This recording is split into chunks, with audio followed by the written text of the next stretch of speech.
Welcome back to Beyond the Deal, the podcast where we go past the transactions, past the titles, and into the stories that actually shape who we become.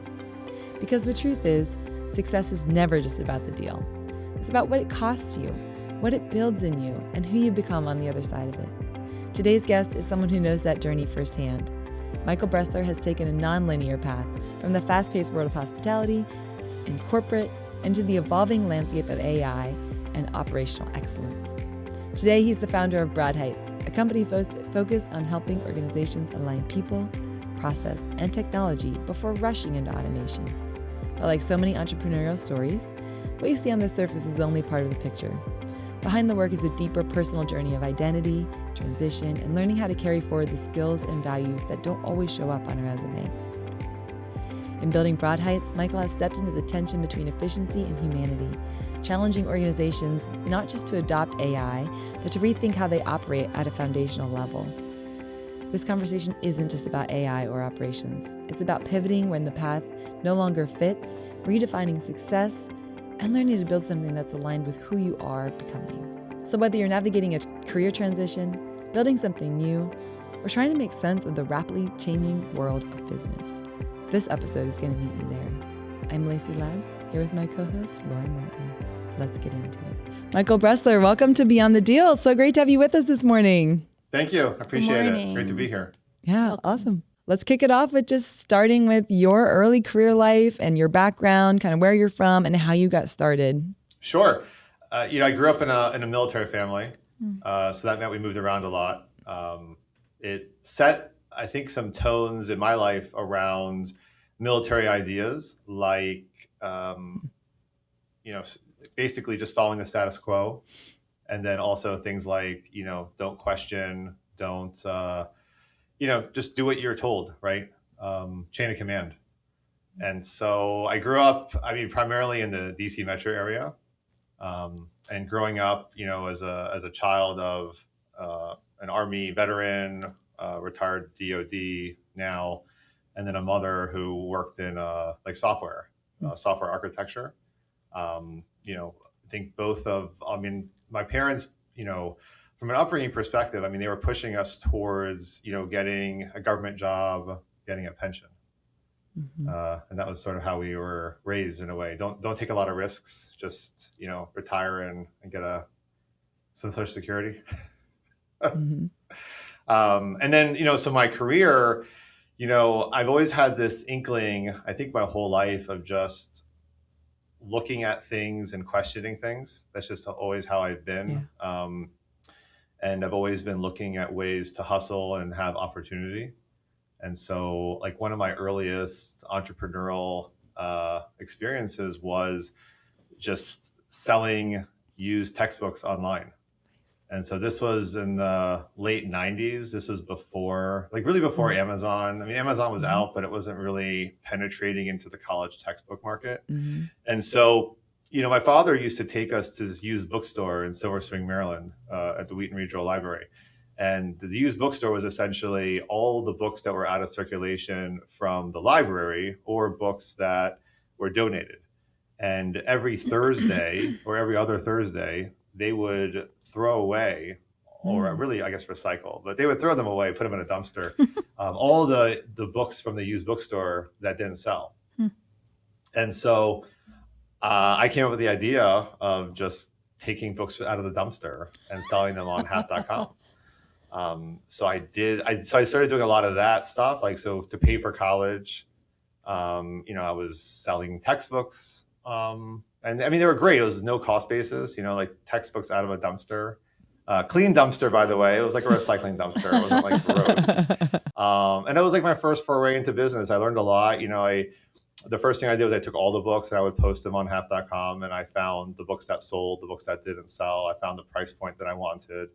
It was actually a pretty great business. I learned very quickly that romantic novels don't sell. Paperbacks don't sell. The only things that really sold for anything of value were textbooks. Mm-hmm. And when you can get a textbook for free, and you can essentially just undercut every single person, which is what I did. I did not try to price it accordingly to market. I just said, the lowest is 25. All right, 20. Like, I just didn't care because it didn't cost me anything, right? And they were reimbursing for media mail. I worked in room service, so a lot of the work I did was, just hustling to pay for school, and then I moved into the corporate world. Really, moved in from hospitality into corporate, and in all of my jobs that I had, um, I would identify ways to automate the job, really as a way to work myself out of a job. And I don't think it was very intentional, but it was just like I could never stand doing work that was just so manual and repetitive, and I just felt like I wanted to do more, more creative stuff, more thinking. And that was my career. So for 20 plus years, before what I'm doing now, I spent time in the corporate environment, just trying to identify ways to streamline process and free up time. And a lot of the work I did was, on the premise around the idea of shareholder value, which is essentially what corporate is about, shareholder value. And a lot of my experiences around shareholder value was reduction in headcount. So a lot of the work I did resulted in the layoff of people, of staff members. Yeah, that's tough. So what was it about those experiences that inspired you to maybe really look at it and say, like, what problem did you feel like needed to be fixed? Like, something has to exist to fix this. Or what kind of inspired you to say, like, I see a vision for doing my work a different way? Well, I mean, I think part of it is just how I'm wired. Wherever I go, wherever I am, I inevitably always see an opportunity. So, I mean, one time I was flying back on a United flight from Melbourne through LAX, and my bag was lost. So I'm sitting at Dallas Airport, and my bag is not there. And they say, "Oh, don't worry, we'll get the bag for you. It's still in LA. It's tagged, but it won't be back until tomorrow." All right, so they're going to send it to Baltimore. I was like, "That's great, but why tomorrow?" And they said, "Well, it's got to fly through Chicago." Why Chicago? Well, when it lands in Dulles, the only way to get it to Baltimore is to fly it on a United flight to Chicago O'Hare, and then have that flight go to BWI. Now, being the fact that I flew United a lot, I knew that the only basically non-stops out of BWI was essentially like Chicago and Houston and San Francisco and LA. And I was like, well, why wouldn't you just put the bag on a van? Like, why would you send the bag through Chicago? And it became a joke in my family because I love miles and points. And I was like, I really want to get miles for my bag because my bag flew half across the country and came back. It made no sense to me. And so I didn't work for United. I just felt like, okay, this is so stupid. And so I started emailing like customer service, like, this has to change. I'm not taking credit for it, but like years later, when we were flying back from Vegas as a family, they also lost a bag. But this time they were like, it'll be over tonight. We're going to put it on a van. And my whole family laughed. The woman didn't really think it was so funny, but they knew, what changed. Yeah. And so a lot of it was, the way I see the world today, I feel like there's so much opportunity for human connection. And technology in the beginning, I believe, was there to help build community, right, and create connection. Internet, social media, right? Think about Blackberries. The idea was connection.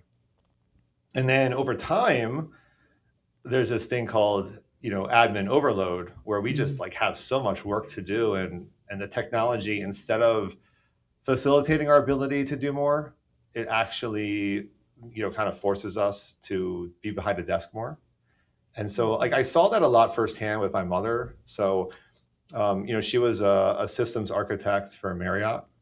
And at the time, so this was like in the, I guess, late 80s, early 90s. And at the time, the software for Marriott Corporate was all proprietary.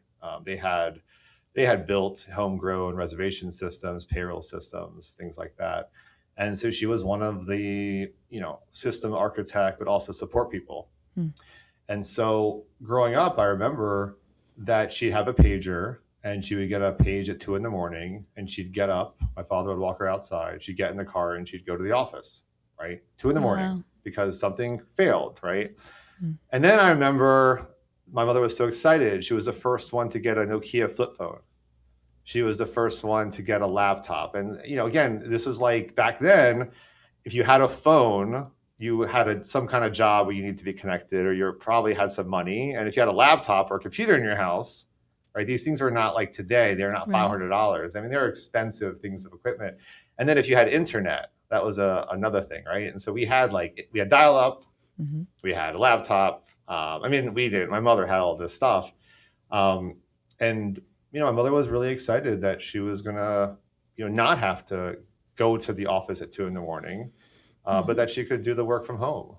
But that kind of manifested into that being more of a handcuff than a benefit, right? It almost was nicer that she had to get paid because there was like a process and there were some boundaries. But having the technology just made it so that she was always connected. Like she could never not be connected. And I think that's how we live today, right? Like we go away somewhere, we're on vacation. I mean, how many people, instead of reading a book by the pool, they're on their phone. I don't know what they're doing on their phone, but most of us are always working. We're always working at the beach. We're always working with our families. We're on calls at Disney. We don't connect, right? And so a lot of, I think what I see in the world today is like, how do we leverage technology to actually bring human connection and authenticity? And with AI, that's been a lot of my focus, is how to help organizations use AI to be more human first.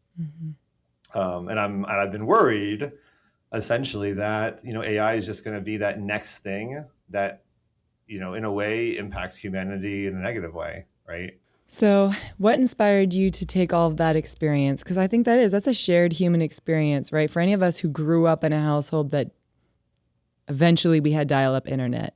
Eventually cell phones were introduced and part of the equation.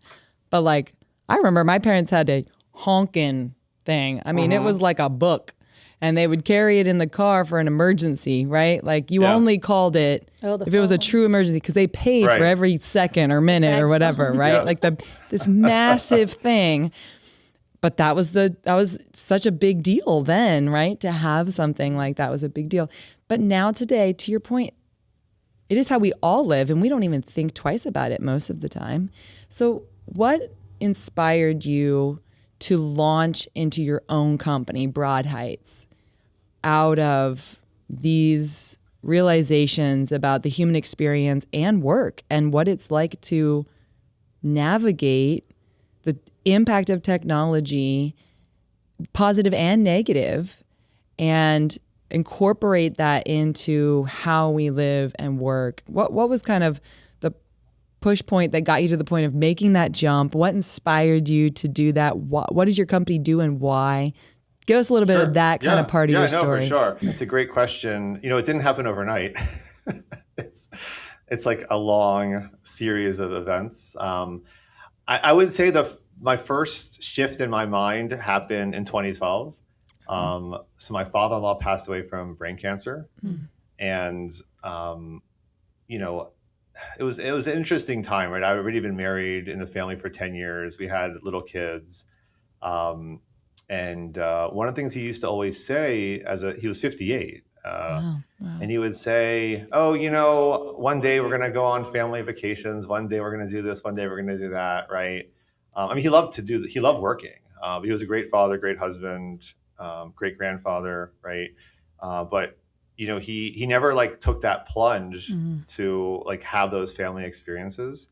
And that was the first time that I attended a funeral, in the front row. Right, where it was a family member who died. I'd never been to a funeral of someone who actually died, who was close to me before that. And so when you sit there and you think about all the things they're going to eulogize, and again, this was 2012, right? So I'm an early 30s kid guy. I have little kids. I'm still a company man, right? I'm still working for big corporate with that kind of mindset of company is everything, shareholder value is everything. And I sit there and I'm in a way surprised, because I'm thinking about, they're going to talk about how he started an accounting firm. They're going to talk about all these things he did, and all they talk about, it's not that it's not all he talked about, but the things that were really valuable at the point of eulogy was really about the kind of husband he was, the kind of father he was, like what he did for the community, the philanthropy, right? The human stuff. It was nothing about the job, the clients, money. It had nothing to do with anything that I thought like was important. Yeah. And so that was the first thing. And then that story also kind of manifested in other ways, in my own personal life, right? Trying to get some balance to support my family during a really difficult time. The company that I worked for, they were not so supportive, right? And so I mentioned working at Disney, like I was that guy where after my father-in-law passed away, I promised my wife that we should get out of town and get away from everybody.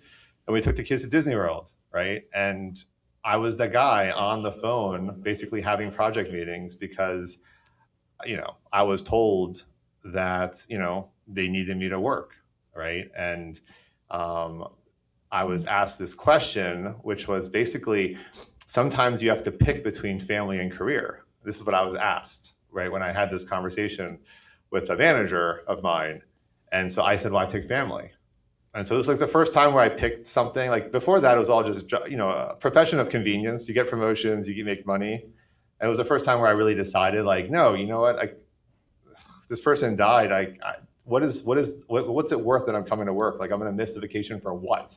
Yeah. I'm going to be dead one day.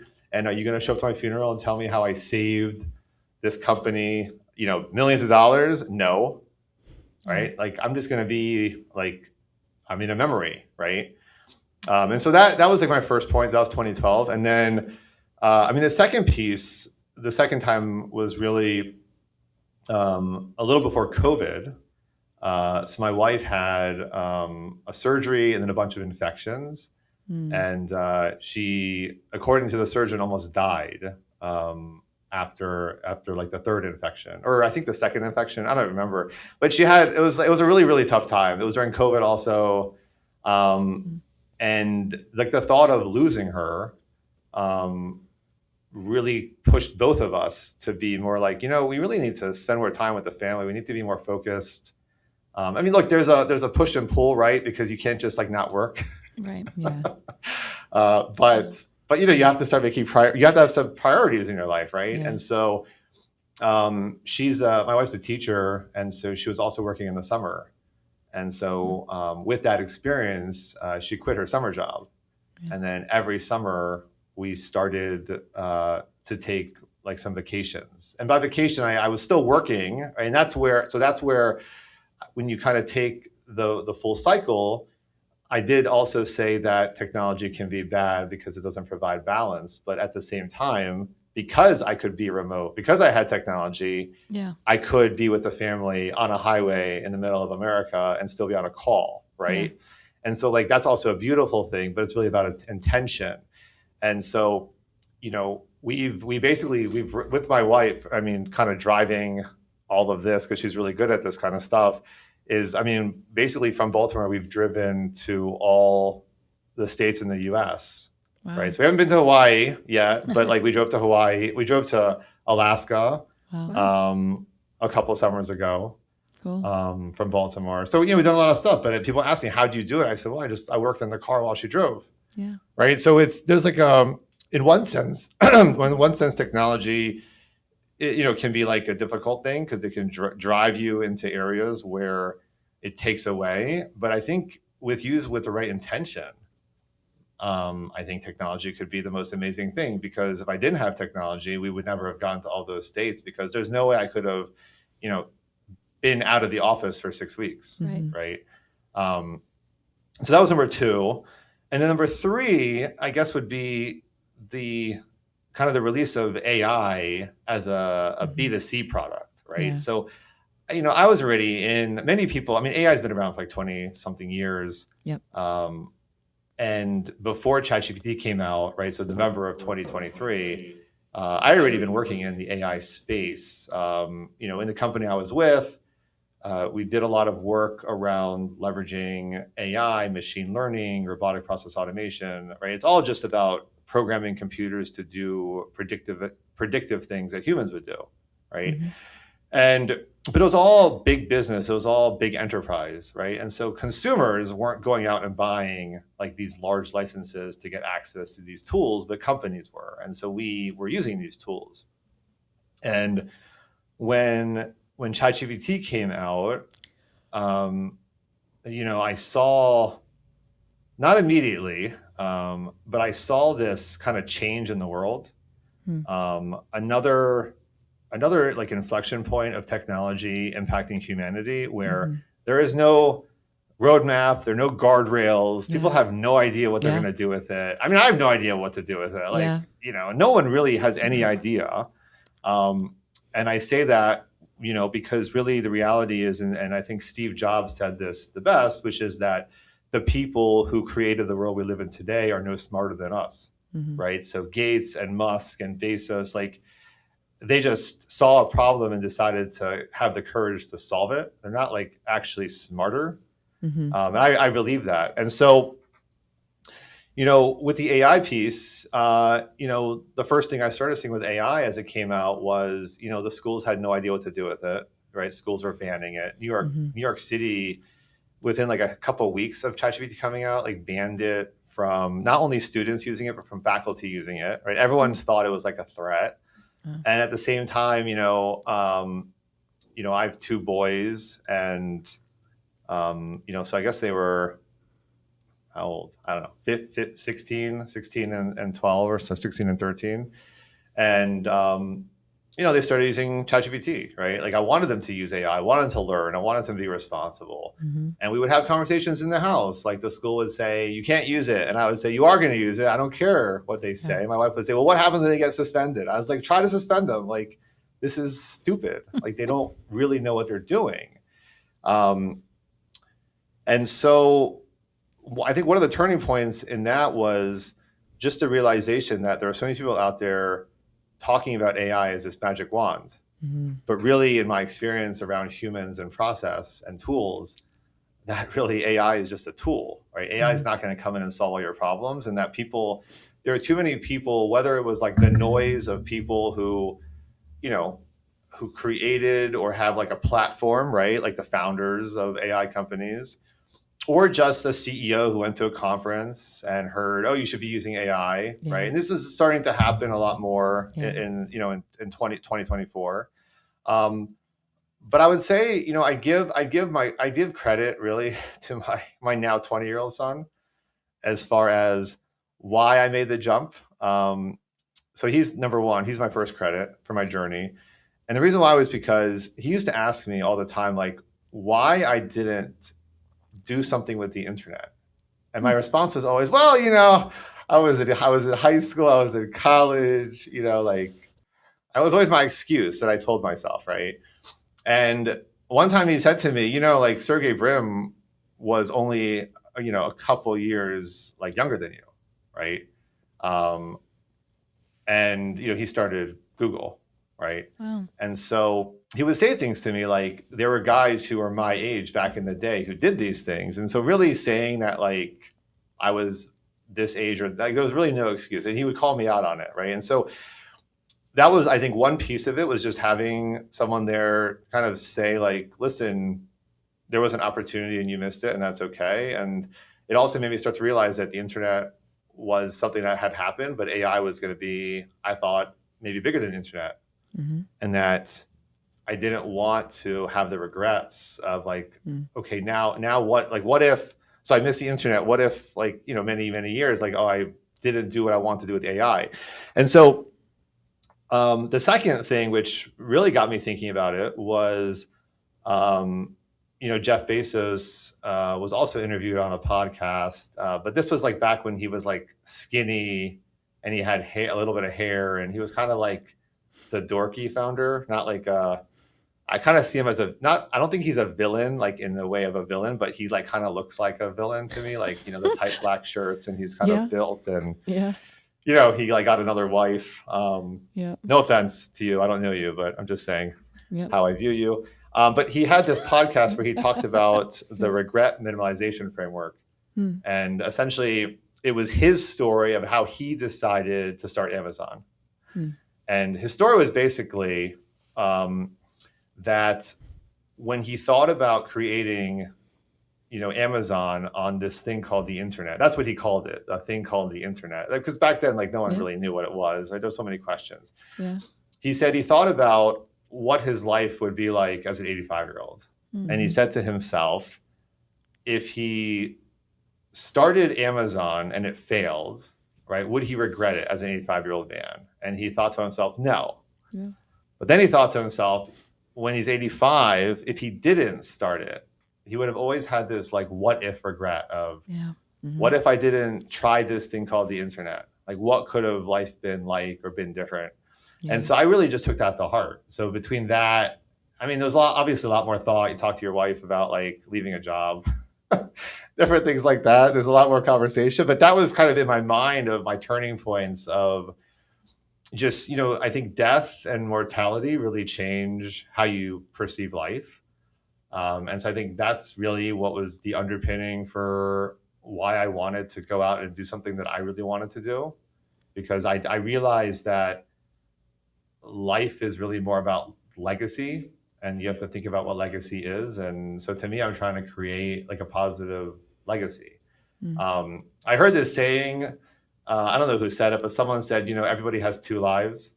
The second one starts when you realize you only have one. And so like, so that was me. So death was a big part. And then again, it's just, I think learning about the people who've done some of these things and why they've done some of the things, and trying to recognize that, those are the opportunities. And so that's how I ended up starting Broadheights. So I started it in 2015.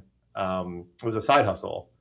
And that started because, we'd go to these like Sunday soccer games, with the kids, and other parents / friends would come to me and say, oh, you work in like health and welfare consulting. I have a question about HR. And they would ask me questions. And then a buddy of mine who would sit with me every time and listen to me just drone on about the stuff. I thought the stuff was so interesting. I love talking about it, right? It wasn't like work for me. But he said to me, Michael, you should really charge. Like you should just have a side hustle and charge people for this time. Because I said, what's the big deal? I'm just like watching soccer. Like it doesn't matter. And so I set up an LLC and I had a side hustle. And so I did that from 2015. And so when I wanted to make the jump into doing something that I was really passionate about, I actually first started looking at jobs in nonprofit. And it was my wife who said, wives are very smart. And so she said to me, Michael, you've had this dream of doing this company for a long time. And like you have an LLC, you have a website, like just do that.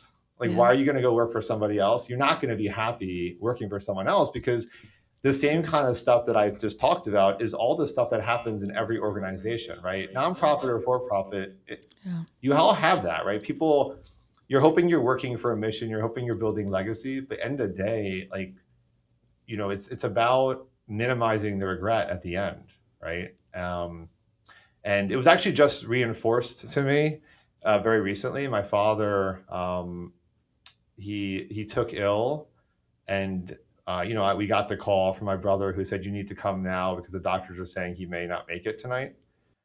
He's alive, thankfully. He recovered, but there was a point where we thought we were going to lose him. And the most interesting part about that experience was when I walked into the room, all he talked about was all the regrets he had. I really thought he was going to die because he was like talking. We won't get into it, but he has a lot of things he regretted in his life: relationships with my mother, relationships with my brother, just relationships. He mentioned when we were growing up, he always talked about assistant livings were going to be like the biggest thing, and this is like the 80s, right? And now, I mean, it is like baby boomers, 10,000 baby boomers a day, turning 65, and like I'm sitting there, I'm just like listening to him just talk about everything that he did wrong, right? And so, I think for me, that was a positive experience in a way. I mean, reinforced just everything like that. Because I think it's hard for us to imagine what it's like to be on our deathbed, right? And unless you've been by a person who's dying and they've had that experience, I don't think you hear those things. But I got to hear firsthand my father's biggest regrets in his life. Wow. And so that's, that was just a couple of months ago, but that really kind of gave me like another kick of like, okay, you're doing it right. Mm-hmm. You got to keep with stay with the process, trust the process, because at the end of the day, like that's not that's what I'm trying to avoid, right? I don't want to Mm-hmm. be that person at whatever Yeah. age and just like going, and he was on drugs also, like he was very heavily medicated, right? So, Mm-hmm. um, yeah. So, I mean, I could talk about this forever. So, So what is Broadheights? Give us your pitch. What do you do? yeah, sure. So Broadheights works with organizations to help them accelerate value. Mm-hmm. And the way Broadheights does that is by identifying what organizations want to do more of to make a greater impact. And then what are the processes that are, roadblocks or pains that you could streamline, right? And then it's about taking the time that you are saving to be able to redeploy that time very intentionally into the things that will, create more impact, more mission. And then there's a component in there around, maximizing dollars. So it's not necessarily about margin per se, but it's just about, in a for-profit nonprofit, I mean, there's dollars that are being spent in areas that are not efficient, and those dollars directly impact the ability for people to afford services. Mm-hmm. You take everything from utility to a nonprofit. I mean, when they don't make their money, they raise electric prices. Oh, we need to do something for our organization, our school. Oh, we're going to go out and we're going to do a campaign. We're going to raise more money, right? And these are the realities of the world we live in, right? And so a lot of times it's the consumer that gets hit with the lack of, we'll call it, efficiency. And then there's also a piece around, succession planning, right? Like the idea here is that humans can just get this ability for exponential support from technology so that they can free up time. They can redeploy some of that time to more impactful work, but they can also redeploy that time to things they really want to do, right? So when I work with organizations and I do a lot of these like keynotes and workshops, one of the questions I ask usually in these keynotes is, what is one thing that they wish they could do more of, right? And I remind them, this is not a question about like, I wish I could do more data analysis. It's a question of like, I wish I could go see my son play baseball, right? I wish I could go on vacation. I wish I could go to a funeral. I wish I could, have a baby and not be bothered by my boss. I mean, and I don't know if these things happen now, but at least in my experience, like when my wife had a child, like I had a day of leave until my boss was like, we need you to do the inventory report. No one else knows how to do it, right? And so the idea of technology is how do you help people have that experience?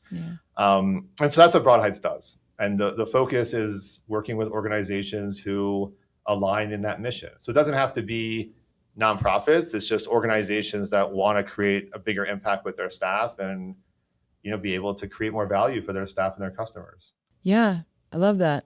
And you are using AI, but you're using it in a pretty specific way. So as you go through this process with your customer, your client, and you talk about, okay, what are the things you want to do more of? Where do we hit these obstacles? How do we streamline them?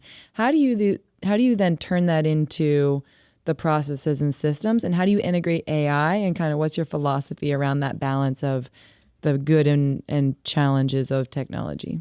Yeah, sure. So, the idea of the first question is to make sure that the value of, let's say, the time savings or dollar savings goes somewhere that is intentional to impact, right? To goals, to objectives.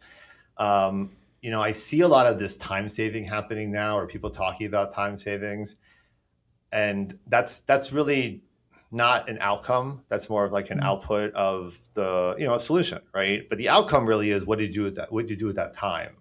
And like, that's the question. And so I think about it as if you ever go to the beach and you try to dig a hole and every time you pull up some sand, other sand falls in.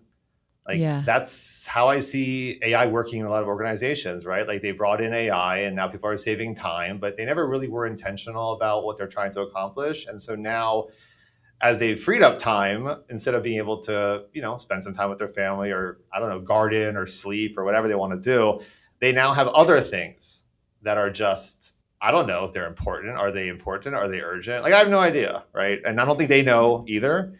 And so that's like the first thing is it's really important to be intentional where that time goes, to understand the outcomes, right? Because outputs and outcomes are really different things. And it's all about the outcome, the objective.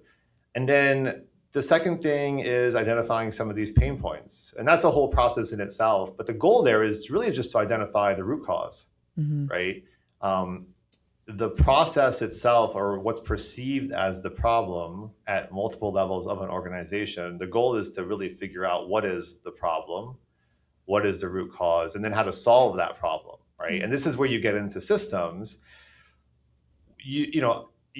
I've had experiences, as you go through processes, you ask questions. You have to ask someone why, many times 5 times. Like, why do you do this? Why do you do this? Why do you do that? And a lot of the times the answers are, this is how I was trained, or this is just how we do it, right? And so I think the biggest misnomer of technology and productivity and AI is that, AI is only going to accelerate your chaos. And so if you're going to put AI or automation on top of a process that doesn't even belong anymore, then what are you really doing? I mean, you're just adding more technical debt, or you're just adding more tools, right? And so I've had processes where the processes, I just recommend that they should not be around anymore. It's not that the processes should be automated. It's just like, you've been doing the process for 20 years, and did you know there's another team that does a software that actually gives that output, right? So now you don't have to do it anymore, right? And then the job then is to figure out, what is the value of that team? What are they going to be doing? And there's always value. There's never a situation where it's like there's no job for that person. I mean, there's always a job, because there's always something that the company wants to do more of. They just they don't figure it out. So I help them figure it out. And then, again, back to the problem. If there needs to be a solution for a process, then the next question really is around the tools you already have. What I find is that, 50% of the problems are actually solved by tools you already pay for. So this is not an AI solution. This is I use this software and I am doing something, and it's looking at that software and saying, did you know that software does what you're doing manually? You just have to do it, right? And then sometimes it's asking those software providers to do an enhancement that would be much better for the workflow than taking another AI or an AI and putting on top of it. And so a lot of times with organizations today, they're just paying for so many software systems. Yeah. And it's not, this is not the fault of the company. In many cases, a lot of software companies in general, they just push out so many releases. It's really hard to keep up. Look at your iPhone. I mean, the iPhone has so many things you can do with it that most people don't really know what they can do with it. And that's the same thing, right? Apple pushes out so many things. Who reads all the release notes, right? Yeah. I don't think anybody does. No. And then then there's this actual software systems. You might need a system that actually does a specific task, and then you have AI. And so the way I work it all is come up with what the current process is, come up with the ideal future process, and then figure out what are the tools they have that can solve those problems. If they don't have the tools, then where does AI fit in? And then in that entire process, the underlying conversations are around, the human piece of it, right? Why is it actually happening? Because what I didn't mention was there are instances where the tool just won't solve the problem. AI will not solve the problem. In fact, the reason why things are not going as well as they want is because of some of the basic things like expectations. Yeah. Right? There are no expectations for the person doing the job. And so delivery is not always executed properly. Right? And so adding a technology on top of that without solving the core problem or the core opportunity with the humans. I've been in a lot of meetings where they ask me, okay, so where do we go from here? And I go, well, actually it's the team. You have job descriptions, you have expectations, you do they're not achieving what you need to be achieved. And so if you're asking for an AI to help them achieve that, I don't think that's going to do anything, right? Because AI is not going to solve the human problem. Mm-hmm. You've said a lot about the places where you see AI just not really being helpful, right? Like it doesn't solve every problem, right? It's a great point. Mm-hmm. Where are the places you see it as a best use, where it really does bring a lot of value and where people across the board, I mean, it seems like software and technology have a better use for it because they understand it more in their company. You know, if you have a software company, AI kind of integrates in a way that feels more, there's a lot of people doing it. What about in businesses that are maybe more relationship based or more, less technology focused?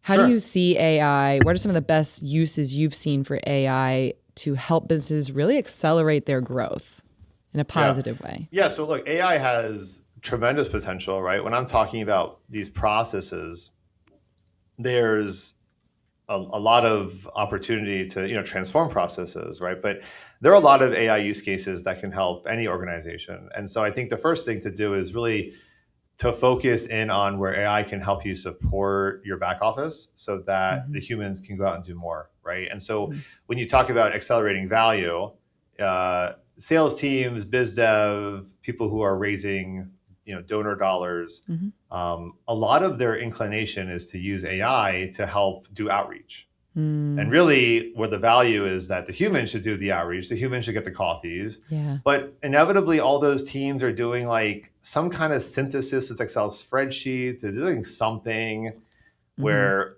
they're just doing a lot of manual work to help manage those things. Yeah. And so I think that's like where AI can really help and just plug in is how do you use AI as your smart intern, right?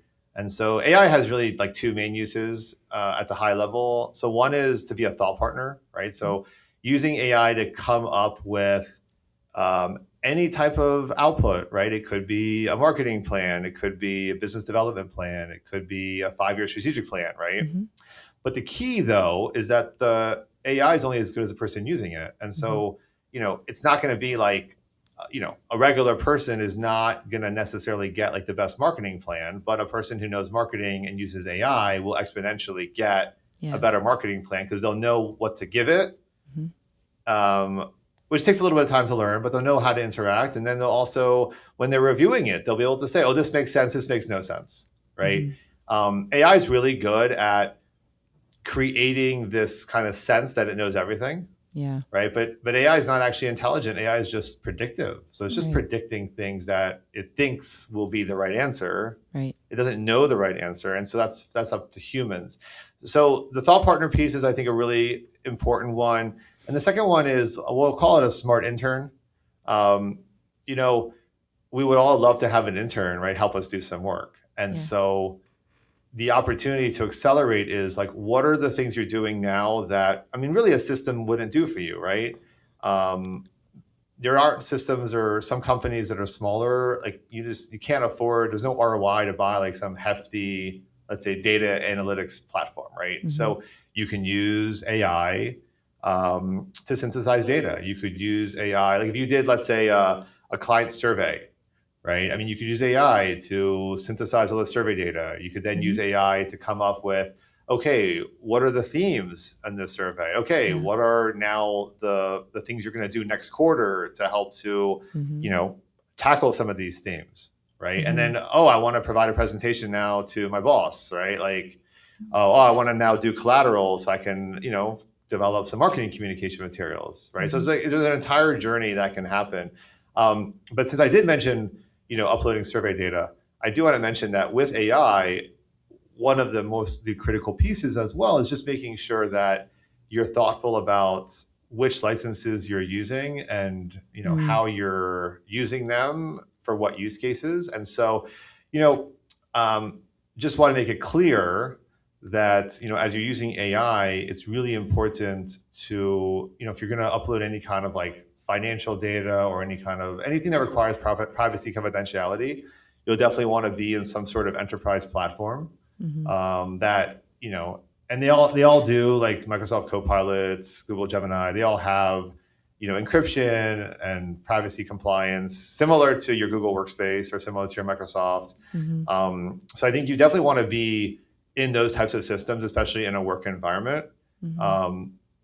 Because I have met with people who, are uploading their financial statements into a free ChatGPT, right? And so you definitely want to make sure that we are maintaining that level of privacy confidentiality. Yeah. And then especially organizations who support clients, you definitely, there isn't a lot of guidance legally right now, but there will be more as things happen. There'll be a lot more litigation Yeah. around, organizations using other organizations who are using AI, and there's a breach, Yeah. and so a lot of my contracts and proposals and NDAs all include like privacy policies and like clear understanding of security and like what tools Broadheights uses, what tools they don't use, Yep. we don't use, etc.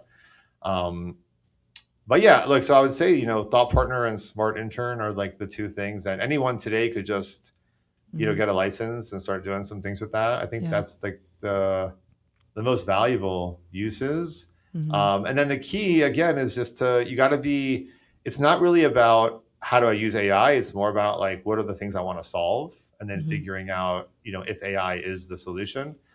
Because if you're an organization, let's say, and you're saying, okay, great. So this guy's telling me we should start using enterprise platform. Well, the next question is going to be what platform? Yeah. Right. And so really the key is to be, again, kind of through what we talked about earlier, is to be really intentional about what do you want to solve and what are your use cases. You need to be very outcome focused, because a lot of the things that people compare the tools on don't really matter. Like, so for instance, people love to say that Claude writes better. It does. I think it writes better. I don't know why it matters, because I don't know if who I'm writing to actually cares or understands it, right? Sure. And I see that a lot with like educators. There's different groups of professionals that, AI has become this like ability to do more. Whereas what I want AI to do is help them do less.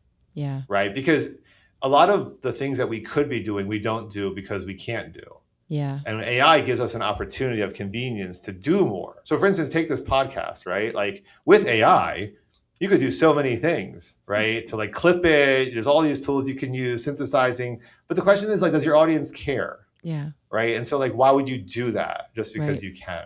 Yep. Absolutely. But what could be helpful is to throw a transcript from a podcast into AI and ask it to give you a nicely written description for your YouTube. Right? 100%. And then you read it and you make sure and you tweak it and you add it and you give the human eye an element to make sure it makes sense. But it's a lot faster than trying to sit there and remember everything you talked about and put it into some kind of wording, at least as a starting point, right? So that's a thought partner use. We've been trying to test it more in our office with leases and just see what it gives us for summaries and executive summaries and Yeah. And a lot of that is, AI is only as good as the person using it, right? And so if you take like the smart intern example, so if you go and order coffee, you're never going to say, can I have a cup of coffee?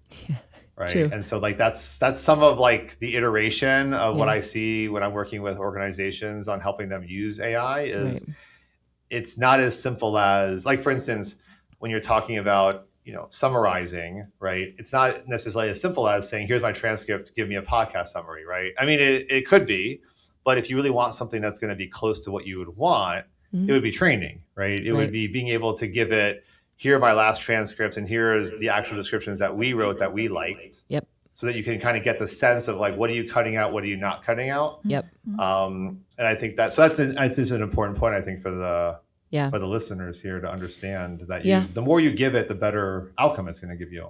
So it's just like ordering the coffee, right? Like if you go to a coffee shop and you don't give a lot of details, you're not going to get the coffee you want. But it's very similar. AI is the same, right? If you go to the same coffee shop every single day and the same barista, they're going to know what you want. Right. And so the same thing with AI. AI will start to commit what you want to memory. Yep. And so you then can start using it more as like a very, like a, an intern that knows more. Yeah, it's great advice. I love it.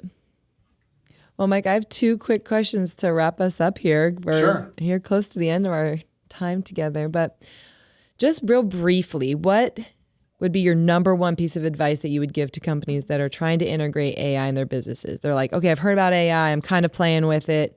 Just a quick, like, this is a great approach, or think about this. What's your like number one go-to piece of advice for a broad spectrum question like that? Yeah, sure. I think the 2 things are before you think about AI, think about what are the use cases you would want to use AI for.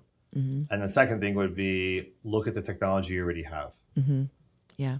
Because the technology you have is actually going to drive adoption of those tools. Yep. And so if you're a Microsoft shop, I know that Copilot's not amazing, but it's getting better. But like I have found that if you're a Microsoft shop and you have them use Copilot and you teach them really the parameters of how to use it and what output needs to be, they're going to adopt so much faster than bringing in a Claude or a ChatGPT where it's like, oh, guys, a single sign-on. There's all this like technical stuff, all this login stuff, and you just got to put it in front of them to use it. Yeah, it's great advice. All right, our last question is our standard closer question we ask everybody. So if you could go back and start your career over, right? Go back to right out of college, right out of high school, but keep all the knowledge and experiences that you've had over these years of your career. Is there anything that you would do differently and why? That's a great question. I would do what I'm doing now. Yeah. Would you do it sooner? Here's the thing about doing it sooner. It's an interesting question because I'm trying to like think in my head what it would be like to be 20 something, but have all of like the journey, like all the stories I told. But yeah, I mean, if I went back in time and I was me right now, actually, I don't know. So this is this is funny because here's the thing, right? I mean, you're asking about professionally, but I also know that my journey has impacted my life and my family. Yep. And so I don't know. I'd probably, so with that being said, I would say I'd probably just stay the course because I'd probably hope that I just did it all the same way I did it because everything I've done so far, it's how I have the wife that I have and how I have the kids that I have. And if I would have started this company when I was 20 something, I mean, I don't even know, would I be even talking to you guys? Yeah. I mean, I might be one of those villains. The next Jeff Bezos. Who knows what I would be right now? Yeah.